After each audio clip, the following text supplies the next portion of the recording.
wararka suuqa kaliibsigana maanta waxa ugu waaweyn Arsenal oo Benjamin Sesko dul dhigtay lacag aan la diidi karin Barcelona oo ka quusanaysa Lewandowski beddelkeedana gacanta ku dhigi karta Real Madrid wili kama quusan isku dayga taranta Alexander-Arnold Manchester City wili suuqa kama dhamaan Chelsea oo da'yar ka soo wada horyaalka wadanka Spain iyo guud ahaan wargeysyadu maanta oo xada waxyaabaha ay qorayaan aynu ku soo qaadan doonaa ee soo dhawaada saaxiibayaal muuqaalka laagino saara lana wadaaga saaxiibo badan oo sportisa aynu ku bilowno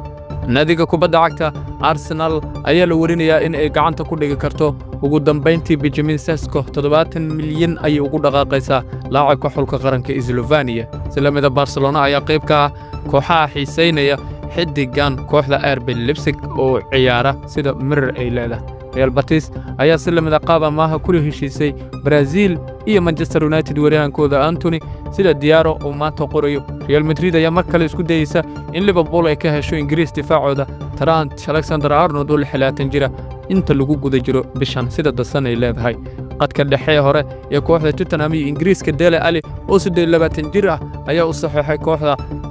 Cesc Fabregas oo macallinka u yahay Como inta laga gaarayo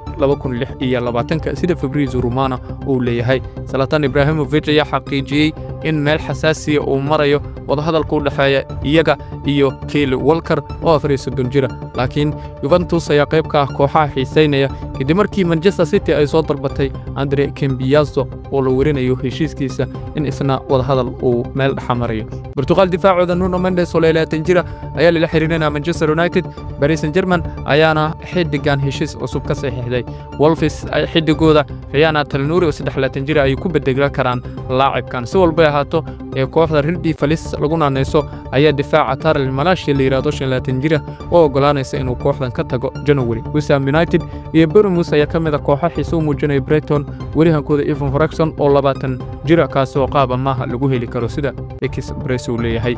wararku aad bay u badan yihiin waxa kamid ah in Chelsea ay xiiso muujinaysa 20 jirka kooxda Deportivo La Coruña ee Yerem Hernandez la yiraahdo ugu dambeyntiina kooxaha Chelsea iyo Arsenal lagu daray Bayern Munich ayaa kamid ah kooxo waaweyn oo xiiseynaya Usman Diamond oo 22 jir ah wararka suuqa waa naga inta ee nabadgelyo